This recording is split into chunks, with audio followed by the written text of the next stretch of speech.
Thank you, Excellency. President Buhari, Nigeria has a very young population. Perhaps you might highlight what a pathway for a resilient future looks like. Your Excellencies, ladies and gentlemen, I share the sentiment expressed by the Secretary General that the world is on the verge of climate catastrophe. Undeniably, climate change is a human-induced phenomenon. It is now imperative that we must step up our collective climate actions in line with the request of the Secretary General. It is in this regard that I wish to reiterate Nigeria's commitment to its obligation under the Paris Agreement, the aspirations enshrined in our national determined contribution, and ensure a resilient future that mainstream climate risks is our decision-making. I want to announce that the government of Nigeria will develop a more robust sectorial action plan and expand the scope of our sovereign green bonds in line with our intended upward review of Nigeria's NDCs towards the inclusion of the water and waste section by 2020. We will take concrete steps to harness climate innovative ideas by including youth in decision-making processes as part of our overall climate governance architecture.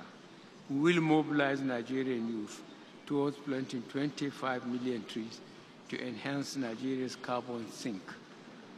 In the energy sector, Nigeria is presently diversifying its energy sources from dependence on gas-powered system to hydro, solar, wind, biomass, and nuclear sources. Specifically, Nigeria is progressively working to realize 30% energy efficiency and renewable energy mix by 2030. This is envisaged to lead to 179 million tons of carbon dioxide reduction per annum by 2030. I should also inform the summit that our government has introduced climate-smart agricultural practices to unlock 74 million tons of carbon dioxide per annum through relevant technologies, advocacy, and best practices. As you are aware, the Lake Chad Basin, which used to be a region of productivity, food security, and wealth for an estimated 40 million citizens living around the lake basin, has shrunk significantly from its original size due to climate change. We will continue to lead in efforts to have solid partnership for the ecological restoration and recharge of the Lake Chad.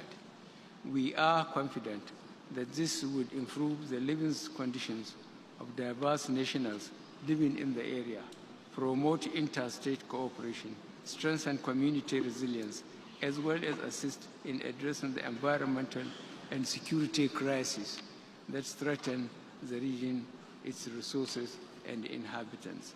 I'm glad the Secretary General and some of the member states presented in this hall are partnering with us in this endeavor. We shall thank them for their cooperation, and I look forward to deepening our partnership. Thank you very much. Thank you, Excellency. The Netherlands are doing a lot on adaptation and resilience.